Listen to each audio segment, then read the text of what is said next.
Bom dia, meus queridos irmãos e irmãs. Neste domingo, vamos iniciar um belíssimo estudo sobre a verdadeira história de Jesus de Nazaré.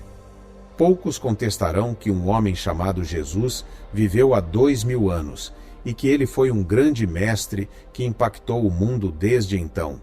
Ele fez uma afirmação de uma audácia impressionante, a de que ele era o próprio Filho de Deus. Durante grande parte de sua vida, ele teve apenas um pequeno grupo de seguidores, pessoas que acreditavam nessa afirmação e o consideravam seu libertador e rei prometido. Muitos outros, posteriormente, passaram a acreditar que ele era o Filho de Deus como resultado do testemunho desses seguidores. Contudo, em sua época, as autoridades religiosas o rejeitaram como Filho de Deus. Muitas de suas declarações eram tão contrárias aos seus ensinamentos e tradições que se opuseram a ele e, eventualmente, conseguiram que ele fosse morto.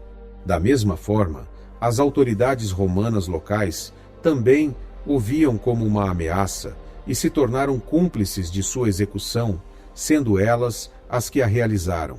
As religiões de sua época se opuseram ao crescimento de seus ensinamentos e usaram meios ilegais e violentos para tentar destruir a igreja que ele fundou.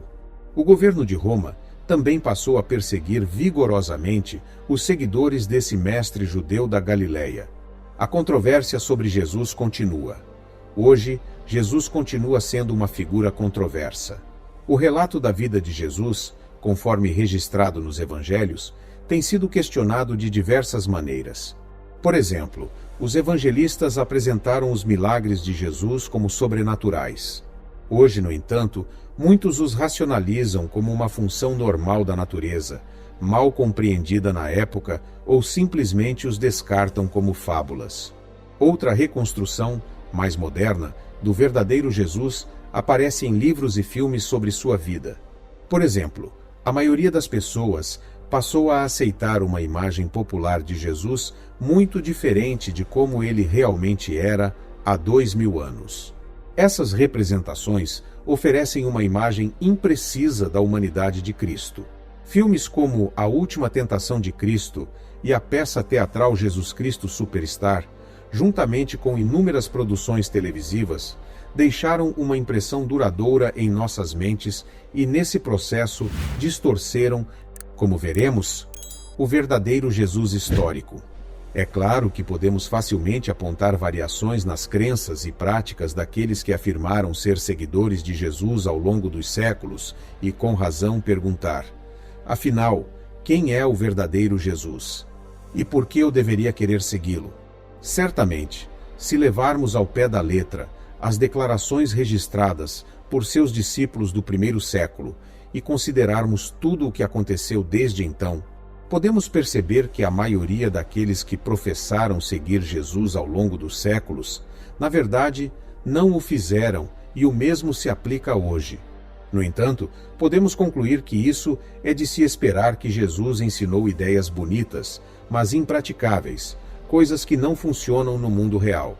Por outro lado, talvez o velho ditado, o problema do cristianismo é que ele nunca foi posto em prática, tenha muita verdade. Como Mahatma Gandhi disse certa vez: gosto de Jesus, mas não sei quanto aos seus seguidores. Descobrindo o verdadeiro Jesus, qual é a verdadeira história?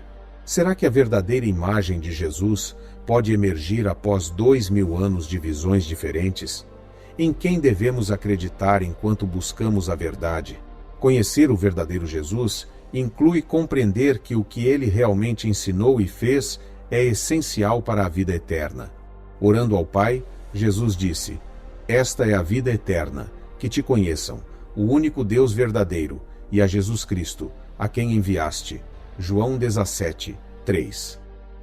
Queridos, se vocês estão gostando deste vídeo, ajude-nos a levar estas orações para mais pessoas clicando no gostei. E, se você ainda não é inscrito no nosso canal, inscreva-se e ative as notificações. Continuando, Jesus fez o que os registros mostram? Ele era ou é realmente quem afirmava ser?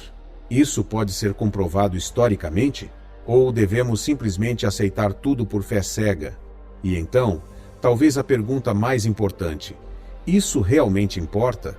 Vamos colocar desta forma: se a história de Jesus for um mito, se os eventos relatados de sua vida, juntamente com suas afirmações e ensinamentos, forem invenções de um pequeno grupo de conspiradores, então certamente não importa.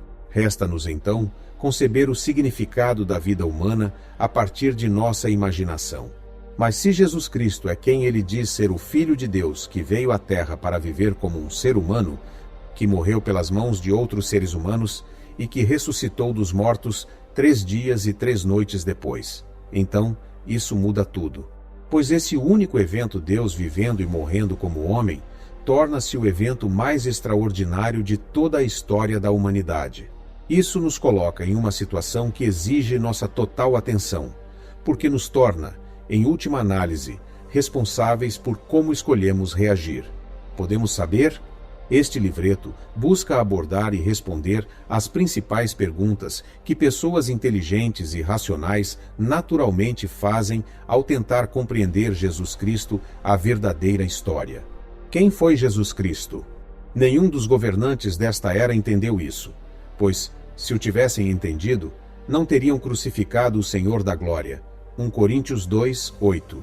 O governador romano da Judéia, Pôncio Pilatos, enfrentou uma situação difícil quando Jesus foi levado à sua presença. Apreensivo, ele tentou ignorar a imagem que se desenvolvia diante dele.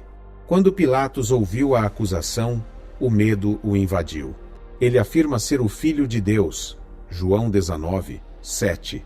A próxima pergunta de Pilatos revelou seu medo de estar lidando com um homem comum. Ele acabara de receber uma mensagem de sua esposa, que recebera um aviso em sonho para não se envolver com aquele homem inocente. Mateus 27, 19. O próprio Pilatos sabia que Jesus lhe fora entregue porque os principais sacerdotes tinham inveja e o desprezavam. Versículo 18. No entanto, Pilatos não podia evitar seu encontro com o destino. Em seguida, perguntou a Jesus: "De onde você é?" João 19, 9. Pilatos já sabia que ele era galileu, mas a região geográfica de onde aquele mestre judeu vinha não era a questão. De onde você realmente é? Era isso que Pilatos queria saber. Jesus permaneceu em silêncio. Sua afirmação de ser o Filho de Deus já havia respondido a essa pergunta, mas Pilatos não teve coragem de lidar com essa resposta.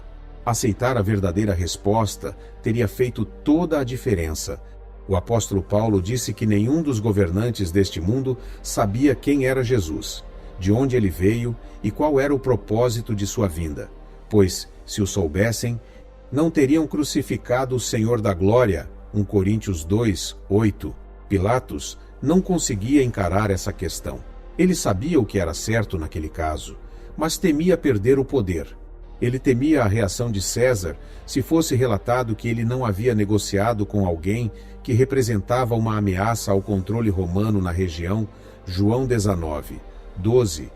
Ele temia uma revolta popular se não concordasse com as exigências políticas dos líderes judeus.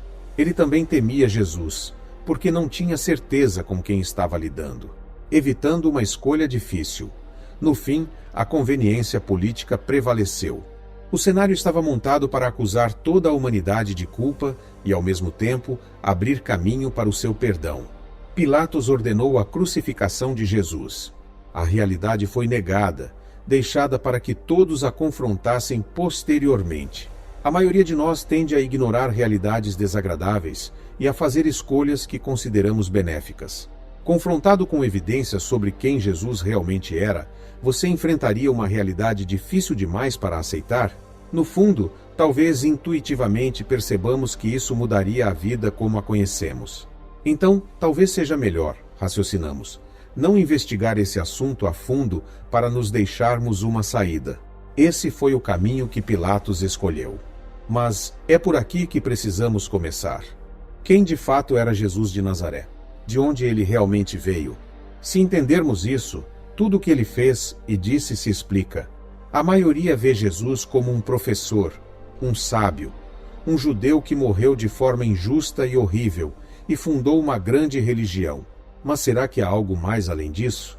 Um dos temas mais controversos é a verdadeira identidade de Jesus Cristo e, ao mesmo tempo, talvez o mais crucial, está no cerne da fé cristã. Isso implica compreender que Jesus não era simplesmente um ser humano extraordinário, mas que Jesus era de fato Deus em forma humana. Mas se ele era Deus em forma humana, como era Deus?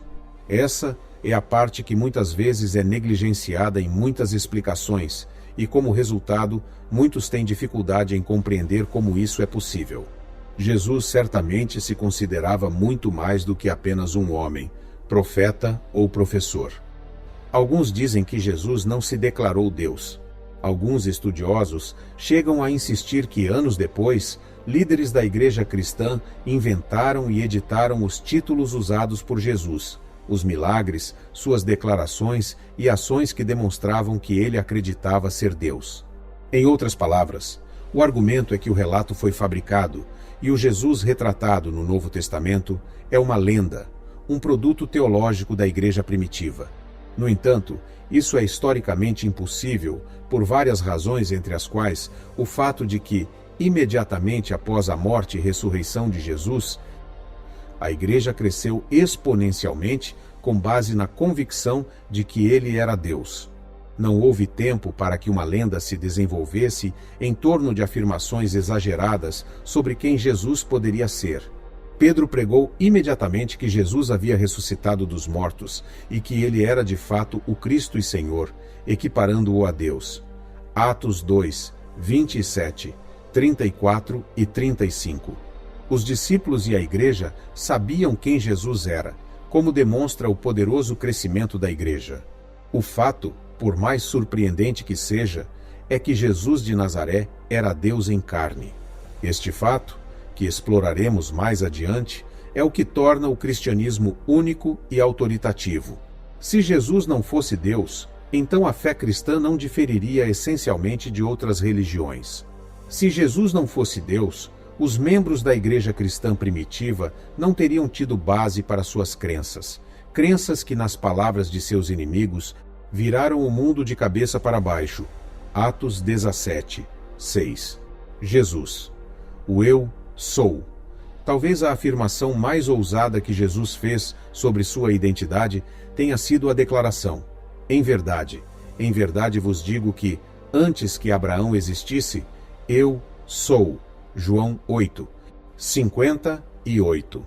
Traduzida para o português, sua declaração pode parecer confusa, mas, no aramaico ou hebraico, idioma em que ele falava, ele estava fazendo uma afirmação que imediatamente levou as pessoas a tentarem apedrejá-lo por blasfêmia. O que estava acontecendo aqui? Jesus estava revelando sua identidade como aquele que os judeus conheciam como Deus no Antigo Testamento. Ele estava dizendo, em um só fôlego, que existia antes de Abraão e que era o mesmo ser que o Deus de Abraão, Isaque e Jacó. Na Antiguidade, quando o grande Deus se revelou pela primeira vez a Moisés em Êxodo 3, 13 e 14, Moisés perguntou-lhe qual era o seu nome. Eu sou o que sou, foi a resposta impressionante. Assim dirás aos filhos de Israel: Eu sou me enviou a vós. Jesus afirmou claramente ser esse mesmo ser o Eu sou, de Êxodo 3, 14, o Deus de Abraão, Isaque e Jacó. Versículo 15. Eu sou está relacionado ao nome pessoal de Deus no Antigo Testamento. Quando esse nome aparece em nossas Bíblias em português, é comumente traduzido com letras maiúsculas, minúsculas como Senhor. Em algumas versões da Bíblia, é transliterado como Jeová. Quando Jesus fez essa declaração surpreendente, os judeus sabiam exatamente o que ele queria dizer. Eles pegaram pedras para matá-lo, porque pensaram que ele era culpado de blasfêmia. No próximo domingo, continuaremos discutindo sobre o cumprimento de profecias. Agora orem comigo. O Pai Nosso. Pai nosso no céu, teu nome seja mantido santo. Venha teu reino. Tua vontade seja feita na terra como no céu. Dá-nos o alimento necessário para hoje. Perdoa-nos pelo que fizemos de errado, como perdoamos a quem nos fez coisas erradas. e não nos conduza à provação severa, e mantém-nos a salvo do maligno, porque o reino, o poder e a glória são teus para sempre. Senhor, peço agora que abençoe os lares e as famílias de todos que acompanharam esta oração. Que todos sejam contemplados com fé, amor, saúde, felicidade, paz, segurança, prosperidade e integridade. Amém.